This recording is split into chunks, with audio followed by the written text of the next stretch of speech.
네, 안녕하십니까. 농촌경제연구원의 축산관측팀장 이형우라고 합니다. 오랜만에 뵙게 돼서 반갑습니다. 네. 제가 말씀드리는 부분은 뭐 국제 곡물 가격이 지금 워낙 핫 이슈로 자리매김을 하고 있고, 그게 이제 우리 한우 농가, 돼지 농가들한테는 어느 정도 영향을 미칠지, 그리고 전체적인 한우 수급하고 돼지 수급이 어떻게 흘러갈지에 대해서 간략하게 설명을 드리도록 하겠습니다. 저한테 주어진 시간이 30분이죠. 예, 그래서 슬라이드는 상당히 많이 준비했는데, 예, 아마 슬라이드 넘기다가 시간이 끝날 수도 있을 것 같습니다. 먼저 국제 곡물 시장을 좀 살펴보면은 저희가 선물 가격을, 제가 뭐 국제 곡물 시장 전문가는 아니지만 어쨌든 저희가 우리나라 입장에서 한우 산업이라든가 뭐 양돈 산업도 뭐 닭고기 산업 이쪽에서 바라보는 시각은 과거 2010년, 11년에 대한 트라우마들이 좀 있습니다. 그러다 보니까 이게 뭐 뒤에서 좀 말씀드리겠지만은 전체적인 사육 마리수랑 도축 마리수랑 이제 점점 늘어나는 상황에서 국제 곡물 가격하고 어떻게 보면 좀 데자뷰 현상이 나타나지 않을까, 이거에 대한 우려 때문에 지금 선물 가격을 예의주시하고 있는 상황이고요. 이거는 뭐 물론 국내 다른 물가들까지 다 연결이 돼 있기 때문에 이러한 부분에 있어서 전체적으로 관심을 좀 가지고 있다, 이렇게 말씀드릴 수 있겠고, 2022년 들어서 저희 연구원에서 발표된 자료가 있습니다. 그래서 우크라이나 치시면은 저희 연구원에서 발표된 국제 곡물 시장의 흐름에 대해서 자료가 나와 있으니까 그걸 참조해 주시면 되겠는데, 2월 달하고 3월 달에 이렇게 세부적으로 선물 가격 추이를 보니까 뭐 우크라이나 침공 등 뭐 이런 부분들이 전체적으로 선물 가격을 끌어올리는 역할을 했다, 이렇게 판단을 내릴 수 있겠습니다. 지금 3월 달 기준으로 해서 곡물 선물 가격 증감률을 따져 보니까 지금 밀 같은 경우에는 이제 평년 대비 뭐 밀, 옥수수, 대두 뭐 거의 100%에 육박하는 상승률을 좀 보이고 있고요. 밀은 역대 최고 가격을 기록한 것으로 지금 파악이 되고 있고, 옥수수와 대두 가격은 2008년 수준까지 거의 근접하고 있다, 이렇게 말씀드릴 수 있겠습니다. 이게 이제 실제로 저희 연구원에서 발표된 자료를 살펴보면은 우크라이나 사태 이후에 국제 밀 가격이라든가 옥수수 가격이 향후에도 한 10%에서 한 20% 정도 상승할 것으로 예상을 하고 있고요. 국내 시장으로 들어오게 되면은 뭐 가공식품 소비자 물가 같은 경우에는 3%에서 최대 7%, 그리고 외식 같은 경우에도 뭐 0.6%에서 1.2% 상승할 것으로 예상을 하고 있는데, 당장 우리 농가들 입장에서는 배합사료 가격이 얼마나 영향을 미치느냐, 그 부분에 있어서 관심들이 상당히 많습니다. 그러다 보니까 지금까지도 지금 2010년, 2019년 말 2020년 초부터 저희가 배합사료 공장도 가격만 놓고 봐도 최소 20% 정도는 상승을 한 상태고, 소비자 가격으로 이렇게 연결을 하다 보면 어떤 부분에 있어서는 최대 뭐 50%까지도 얘기를 하고 있습니다. 그러다 보니까 이 배합사료 생산자 물가가 예를 들어서 10% 정도만 상승을 해도 한우 비유구 생산비에서 사료비 차지하는 비중이 약 35.8%인데, 다른 돼지라든가 뭐 이런 닭고기라든가 이런 부분들은 거의 50% 이상을 차지하고 있습니다. 그러다 보니까 거의 10% 상승한다 그러면은 원가 상승의 거의 5%는 무조건 반영이 돼야 된다. 그리고 작년하고 올해 뭐 AI라든가 이런 부분들이 전체적인 가축비 상승을 좀 많이 시켜놓은 상황입니다. 그러다 보니까 지금 뭐 정부에서는 물가에도 워낙 관심이 많고, 뭐 차기 정부도 지금 물가에 대한 얘기가 제1순위로 나와 있기 때문에 이러한 부분들이 방금 전에도 같이 얘기를 좀 나눴지만은 계란 같은 경우에도 지금 생산 원가가 워낙 상승하다 보니까 농가들이 원가 상승분에 대해서 그 실제 형성되는 가격에다가 전가하는 그런 양상도 좀 나타나고 있고 그렇거든요. 그러다 보니까 이게 전체적인 그 물가를 끌어올리는데 영향을 좀 줄 수 있다 이렇게 판단이 되고 있고 뭐 뒤에서 또 말씀을 드리겠지만 농가분들은 지금 이러한 부분들이 그 공급 과잉하고 연결이 되지 않을까에 대한 두려움이 상당히 있다 이렇게 말씀드릴 수 있겠습니다. 본격적으로 이제 한우 산업에 대해서 좀 설명을 드리면요. 한우 산업에 있어서 뭐 제가 늘 보여드리는 가장 대표적인 그림입니다. 이게 그 일정한 사육 마리수가 주기를 가지고 뭐 물론 미국도 마찬가지죠. 예, 주기를 가지고 이렇게 증가 국면하고 감소 국면의 그 그래프를 그리고 있는데 지금의 상황은 사실 과거보다는 그 뭐 감소 국면의 골도 짧았고 지금 증가 국면에 거의 올해가 7년 차, 그 아마 내년도에는 8년 차까지 이어질 것으로 예상을 하고 있습니다. 그러다 보니까 지금 뭐 언론을 통해서도 연초에 뭐 방송사를 통해서도 한우의 사육 마리수가 역대 최대다.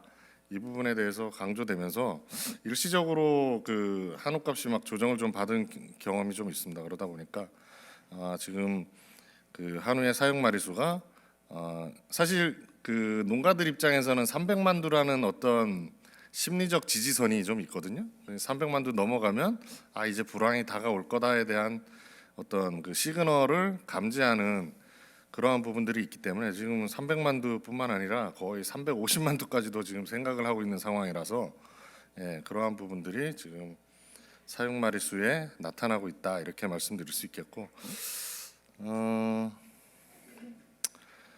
사육 마리수 중에서도 이제 그 다들 아시다시피 우리나라는 이제 이력제라는 제도 도입이 되면서 이게 그 지금 뭐 축산물 품질 평가원에 들어가 보시면은 원령별로 1개월령이 몇 마리고 뭐 2개월령이 몇 마리고 이 사육 마리수가 전부 다 공개가 돼 있습니다. 그래서 암소 자체도 지금 전체적으로 그 송아지를 낳을 놈들이 많다 이렇게 인식을 하시면 될 것 같고 순놈도 앞으로 이제 그 출하 가능 마리수들이 전체적으로 늘어나는 추세를 보이고 있다 이렇게 말씀드릴 수 있겠습니다. 먼저 이제 그 정액과 관련해서는 저희가 그 송아지 생산에 영향을 미치는 그 선행 지표로 이용을 하고 있는데요. 그동안 송아지 값이 워낙 좋다 보니까 작년까지만 하더라도 역대 최대 그 정액 판매량을 기록을 했습니다. 그래서 올해 태어날 송아지도 상당히 많을 거다 이렇게 판단을 하고 있고 작년까지만 하더라도 그 저희가 그 2015년, 16년 그 정도 수준에서 평년 대비를 보면은 이 정액 판매되는 스트로가 200만 개를 넘지를 않았거든요. 근데 지금 230만 개, 237만 개 정도까지 올라와 있기 때문에 이 앞으로 송아지에 대한 부분은 그 미래 그 사육 마리수에 영향을 좀 미친다 이렇게 판단하시면 될 것 같고요. 전체적으로 뭐 소고기 생산량 자체는 도축이 계속 늘어나는 상황입니다. 그리고 도체중도 늘어났고 그러다 보니까 생산량이 26만 톤까지 지금 올라와 있는 상태인데 뭐 1인당 소비량으로 따지면은 뭐 그 지금 이 소고기 소비량 생산량 같은 경우에는 이제 한우만 대상으로 한 게 아니다 보니까 뭐 1인당 소비량 한 5kg 정도 지금 보고 있는 거로 판단하시면 될 것 같고요. 이게 이제 암소 도축률이라는 게 뭐 미국에서도 추정을 할 때 가장 먼저 이용하는 지표인데요. 우리도 암소 도축률이 어떻게 움직이느냐에 따라서 향후 그 사육 마리수가 증가 국면으로 들어갈 것이냐, 감소 국면으로 접어들 것이냐 이렇게 판단을 하는데 2021년까지만 하더라도 지금 계속 그 암소 도축률이 감소하는 모습을 보였습니다. 그렇지만 올해 같은 경우는 이게 그 역전이 되지 않을까 이렇게 조심스럽게 예상을 하고는 있는데 그동안 워낙 송아지 값이 좋다 보니까 그 번식에 대한 의향들이 높게 나타나면서 암소를 이렇게 도축을 하는 것보다도 송아지 생산에 많이 그 투입을 하는 그러면서 암소 도태가 상대적으로 지연되는 그런 양상을 좀 보이고 있습니다.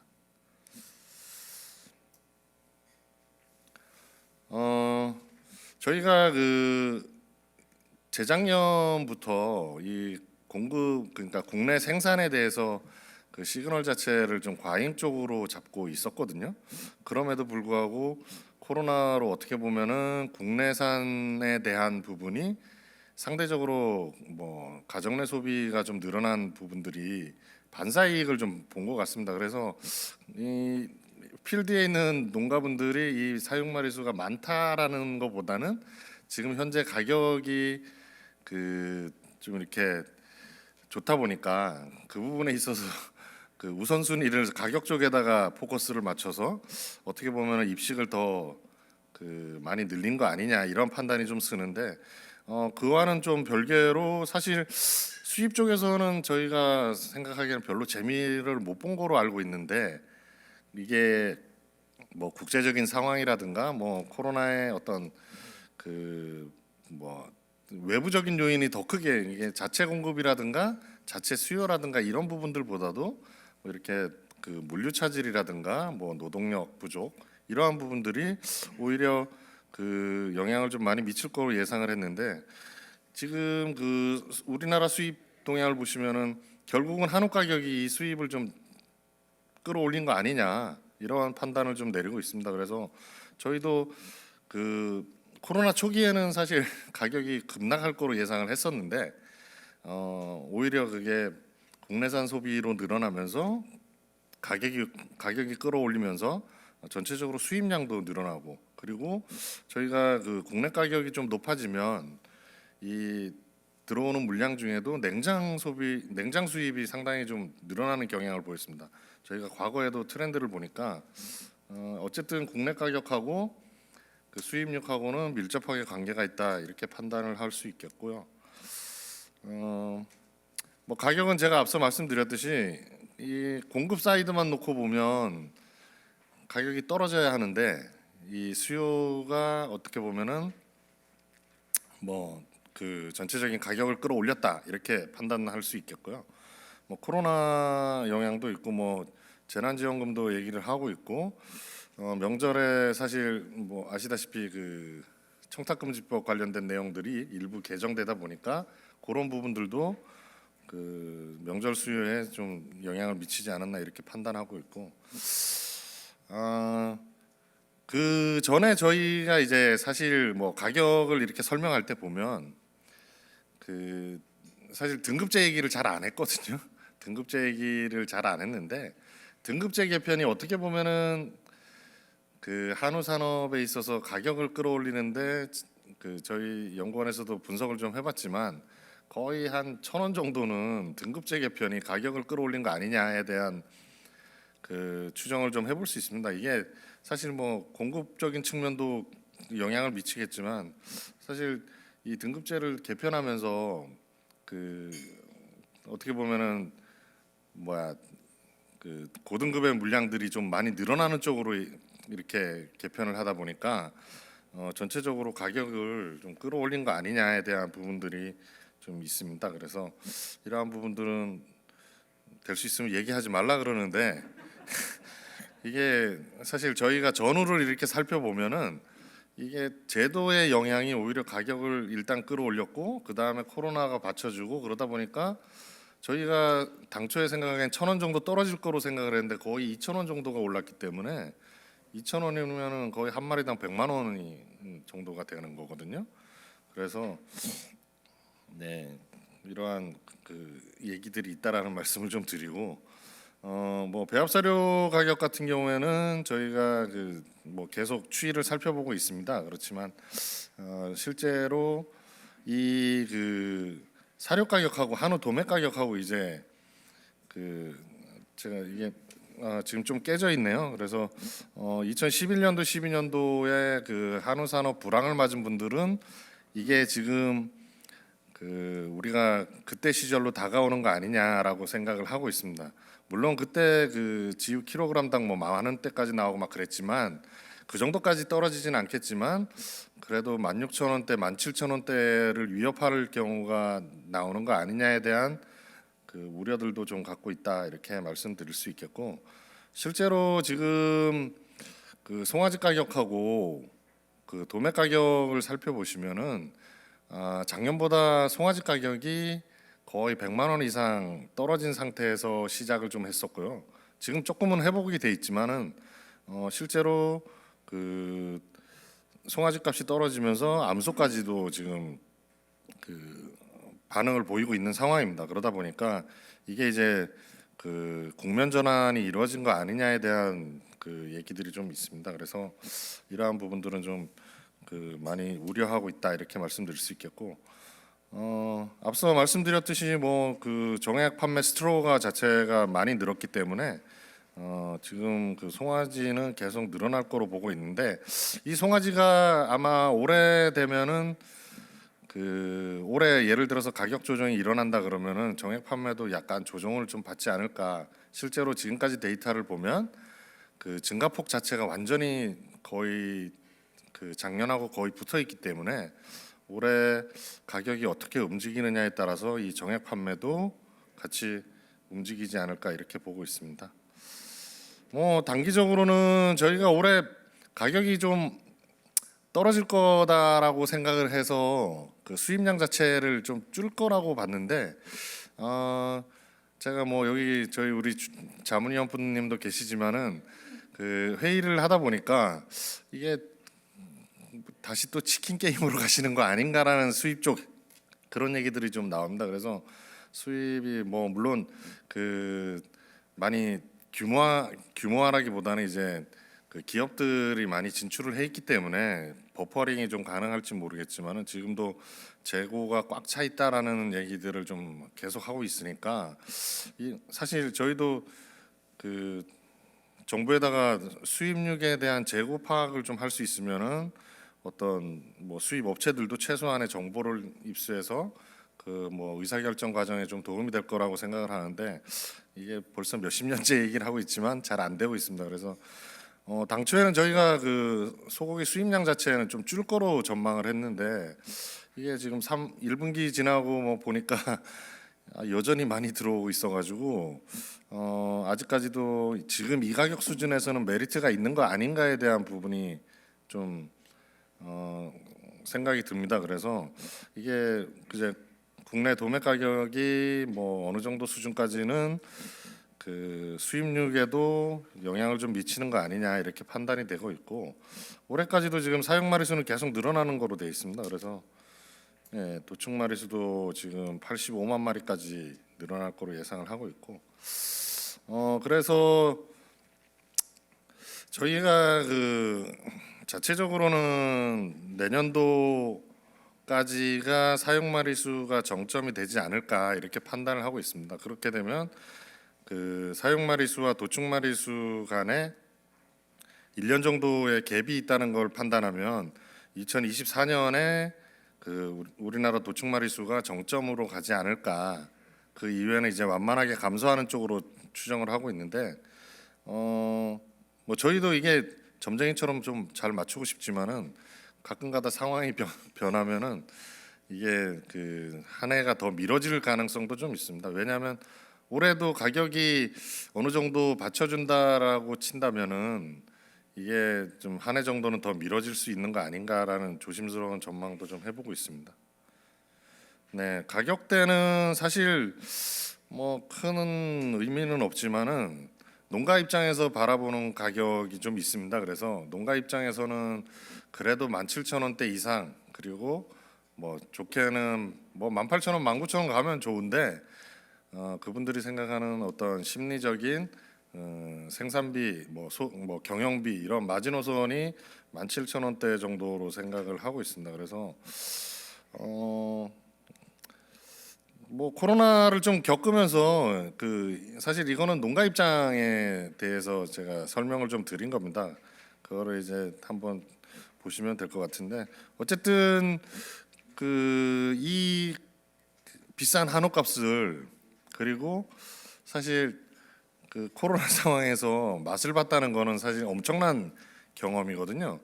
저희가 2011년, 12년, 13년에 그 한우값이 폭락했을 때 나타났던 것이 정육점 식당이었거든요.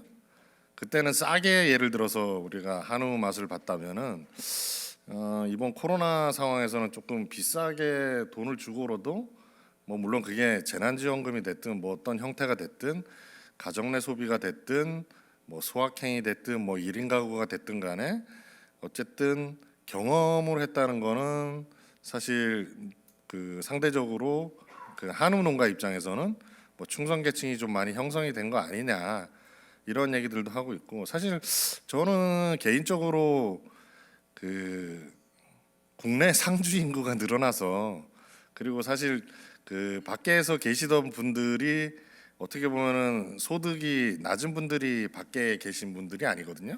근데 그분들까지 다 우리나라로 들어와 있는 상태에서 고소득자 분들이 좀 늘어나서 그러한 부분들이 그 어떻게 보면은 그 한우 고기를 맛을 봤다 이렇게 생각이 좀 드는데, 이게 또 뭐 여행 가거나 이러면은 제가 보기에는 훅 빠질 가능성도 좀 배제할 수 없다 이렇게 판단을 하고 있습니다. 이거는 뭐 제 개인적인 생각이지만은 어쨌든 뭐 전체적인 상주 인구가 늘어났다는 거에 대해서는 다들 그 뭐 동의를 하시는 것 같더라고요. 그래서 뭐 부정적인 측면은 뭐 어쨌든 그 사육 마리수 늘어난 부분하고 원가 인상 이 두 가지 부분이 또 코로나로 인해 가지고, 이게 사실 저희가 지금까지는 가정 내 소비로 밀어붙였지만 또 지금 한편에서는 외식이 늘어나면 또 한우값 또 오르는 거 아니야? 이렇게 판단을 하고 있는데, 최근에 어떤 가격 흐름만 놓고 보면 한우는 오히려 약간 주춤하는 반면에 돼지값이 지금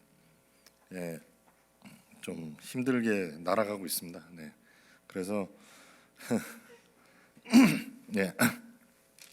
그래서 이 부분은 뭐 농가들 입장에서는 아마 뭐 기대는 하고 있겠지만은 저희가 보기에는 코로나19 완화될 경우에는 한우고기 쪽은 좀 둔화되지 않을까 이렇게 판단하고 있습니다. 예, 다음은 돼지에 대해서 좀 말씀을 드리겠습니다.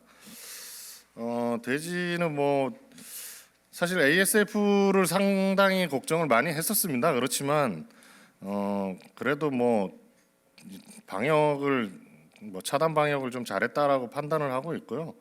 뭐 장관님은 이거 가지고 계속 연임을 하시고 그러십니다. 예. 예. 이번에 이제 바뀌시겠지만 그 사실 근데 이 방역을 잘했다는 증거를 좀 이렇게 살펴보면은 참 그 공교롭게도 이게 그 MSY를 좀 살펴보면 예전에 구제역 때만 하더라도 완전히 바닥을 쳤거든요.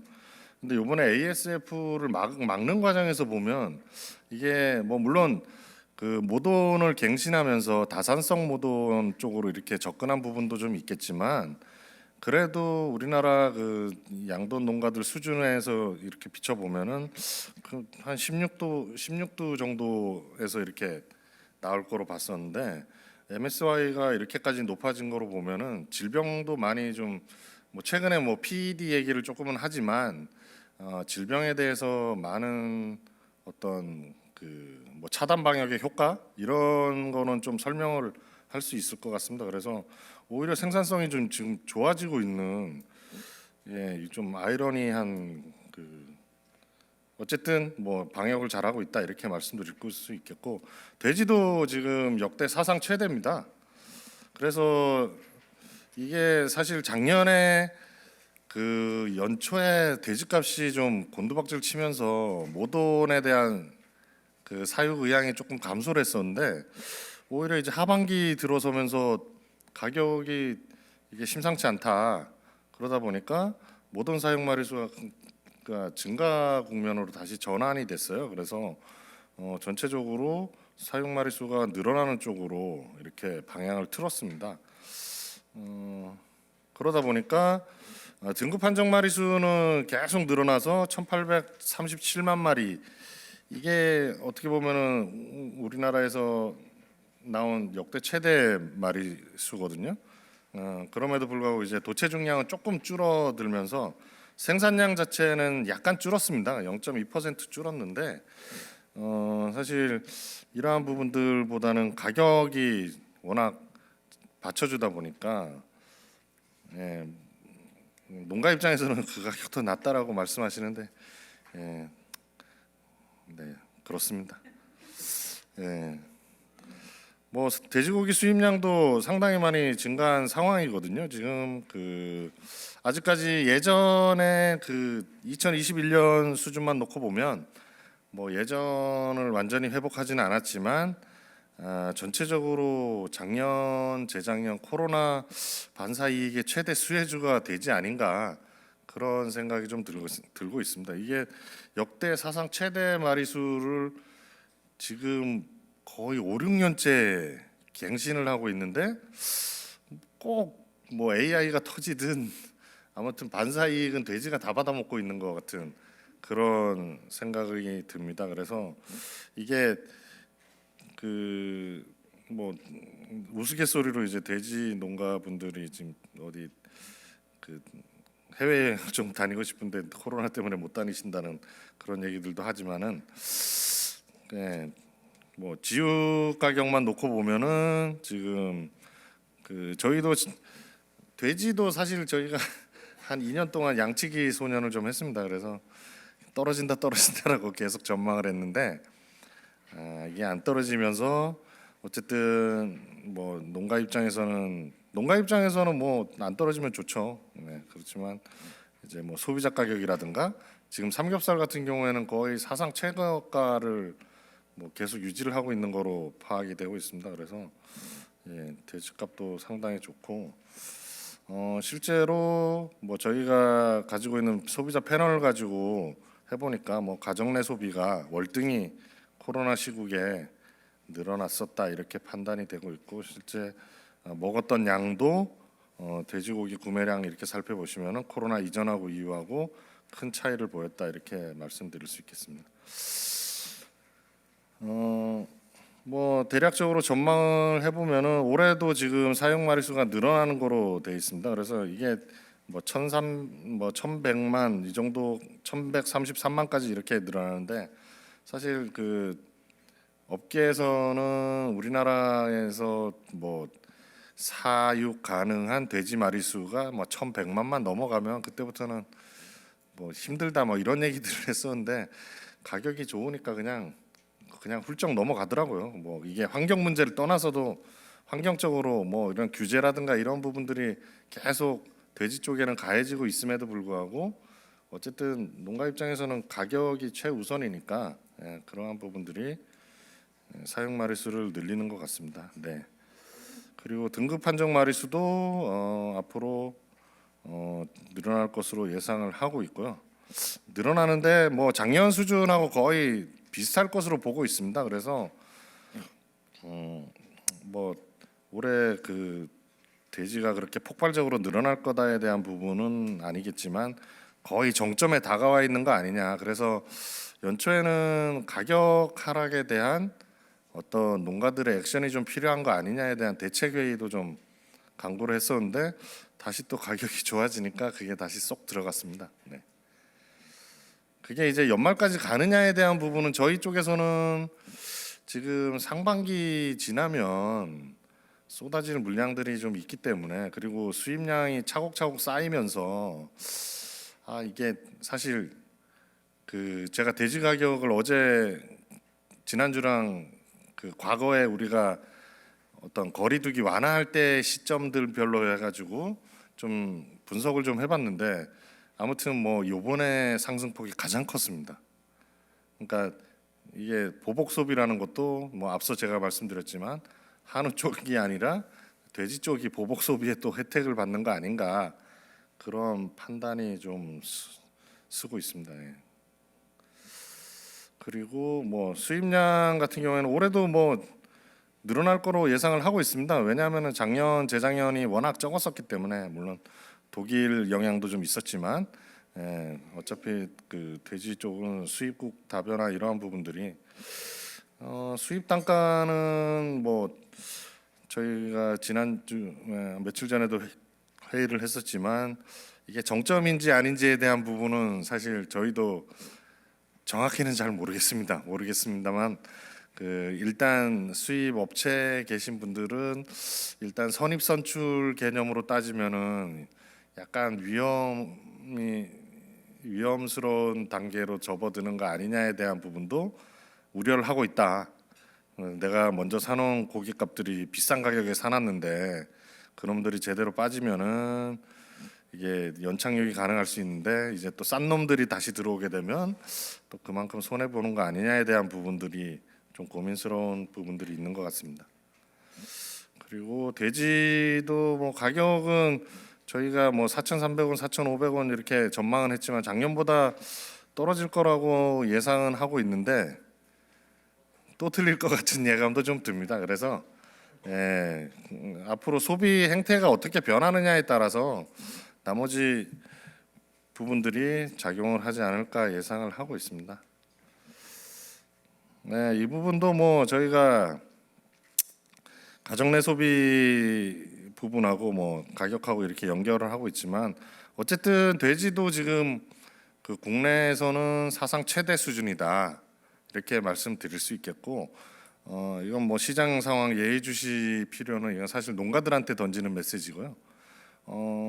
지금 그 한우 농가가 됐든 돼지 농가가 됐든 그 어떤 공급이라든가 사육이라든가 이런 측면에서 보면 뭔가 변곡점에 와 있다라고 인식은 하고 계시는데 이게 가격이 잘 이렇게 반영을 안 하니까 선제적으로 뭘 할 수 있는 상황은 아닙니다. 그러다 보니까 근데 지금 뭐 우리가 능동적으로 대처할 수 있는 부분이 상당히 제한적이거든요. 사료값 같은 경우에는 지금 또 오른다 그러지 6월 달 되면 또 얘기하지 연말 되면은 더 오를 것 같다라는 얘기들도 계속 나오니까 그러한 불안감들이 어떻게 보면은 시장을 계속 그 흔들 것 같다라는 생각이 좀 듭니다. 그래서 이게 일단 나올 물량들은 상당히 많다. 이게 그 과거같이 무슨 어쨌든 한우 농가도 예전에 우리가 경험했던 뭐 20만 농가, 30만 농가가 아니거든요. 그래서 지금 8, 9만 농가가 좀 정해야돼 있는 부분들도 있습니다. 그래서 어떤 때는 저희가 그 한우 가격을 이렇게 보면 떨어질 것 같다 그러면 이분들이 뭐 그 의사 결정을 어떻게 하시는지 모르겠지만 물량이 갑자기 줄어드는 그래서 뭐 요일별로 효과를 이렇게 살펴보는데도 좀 가끔가다 좀 안 맞는 경우가 좀 있습니다. 그래서 예전보다는 시장에 대응하는 속도들이 상당히 민첩해졌다라고 말씀드릴 수 있겠고 돼지도 뭐 다들 아시다시피 지금 몇천 농가 수준에서 지금 이 많은 돼지를 키우고 있기 때문에 이분들이 그렇게 쉽게 무너지거나 뭐 그런 그 상황이 연출되지는 않을 것 같습니다. 과거와 같이 그렇게 무기력하지는 않은 농가 구조다 이렇게 좀 말씀을 드릴 수 있겠고 그리고 한우 쪽에 이렇게 트렌드를 좀 보면은 과거에 우리가 20만 농가, 30만 농가는 사실 그 알바하던 번식 농가부터 해서 뭐 진짜로 내가 송아지만 키워서 이렇게 내보내는 분들 그러니까 번식 전문으로 계시던 분들보다는 지금 같은 경우에는 그분들이 예전에 소를 거의 3분의 2 이상을 가지고 있었다면 지금은 3분의 2 이상을 그 번식하고 비육을 같이 하는 분들이 그 소를 갖고 있습니다. 그러다 보니까 리스크를 회피할 수 있는 여건들이 좀 마련이 돼 있다. 그러니까 사육 구조 자체가 변화가 있었기 때문에 그렇게 쉽게 뭐 과거같이 가격이 확 무너지거나 이런 상황은 저희는 그렇게 안 되길 바라기 뿐인데 어쨌든 뭐 그게 소비가 안 된다고 치면 그냥 무기력하게 빠질 수도 있겠지만은 지금까지 올라온 소비량만 놓고 보더라도 충분히 대응할 수 있는 그러니까 농가 입장에선 그렇습니다. 그리고 가장 두려워하는 거는 지금 뭐 사료비죠. 사료비가 가장 두려운 존재로 그 판단이 되고 있고 그 부분에 있어서 이게 그 예전하고 이렇게 같이 맞춰지는 게 좀 데자뷰 같은 느낌이 있어서 뭐 우리 양재 지사장님도 아시는 분이지만 그분은 아예 지금 그 실제로 소를 아예 안 사고 계시는 분도 있습니다. 그러니까 좀 사태 추이를 살펴본 다음에 내가 시장에 진입을 하겠다 그런 분들도 나타나고 그러다 보니까 이게 그 예전 같이 그렇게 막 이렇게 무너지거나 그러지는 않을 것 같거든요. 물론 수급에 따라서 그 상황은 좀 변화가 있겠지만 전체적으로 경계 심리는 갖고 있다 이렇게 말씀드릴 수 있겠습니다. 네, 이상 제가 준비한 자료에 대한 발표를 마치겠습니다. 네.